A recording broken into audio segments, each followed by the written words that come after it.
Hello, everyone. This is Joel over at Launchpad Legal Marketing, and I wanted to do a quick overview of a great new plugin that we've been using pretty recently, but it is replacing a lot of old plugins. It's lightweight. It seems to be the way to go.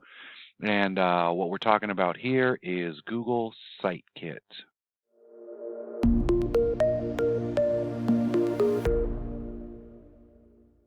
Okay, so in the past, anytime we take over a client site or anytime we build a new site, we have our default list of plugins, preferred plugins that we like to use.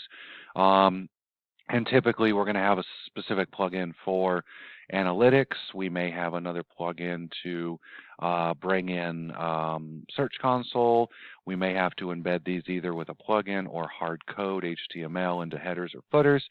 But recently we found a great plugin, SiteKit by Google, and this essentially will sync you up to all the Google services that your website is using anyways, and it does it really quickly with a plugin. It's very lightweight, so we're able to disable some of the older plugins and get rid of those that were kind of chunky on the back end.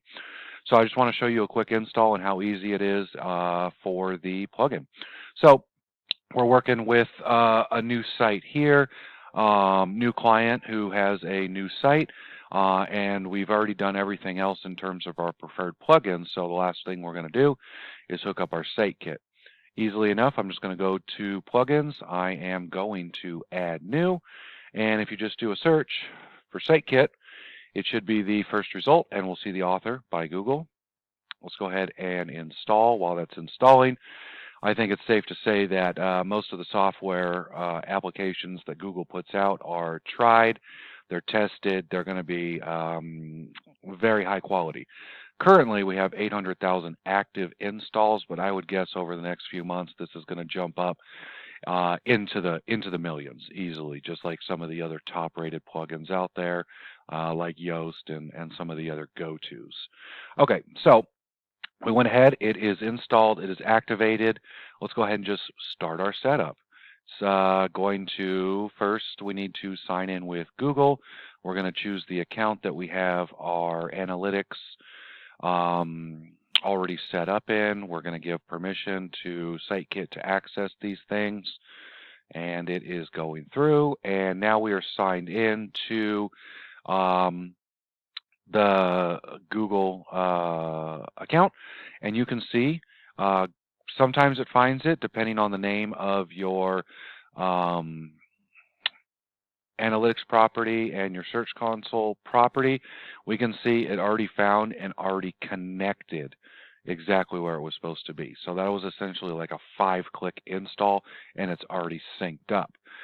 Just to confirm, I will go to the Search Console tab inside the site kit. Let's make sure. Let's just scroll down. Looks like everything's good here.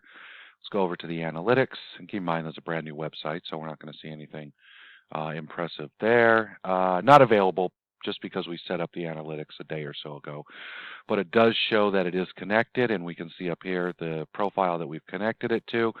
Also, if you wanted to go a bit further, we also have the option. Where does it put us? It puts us here under settings, I think.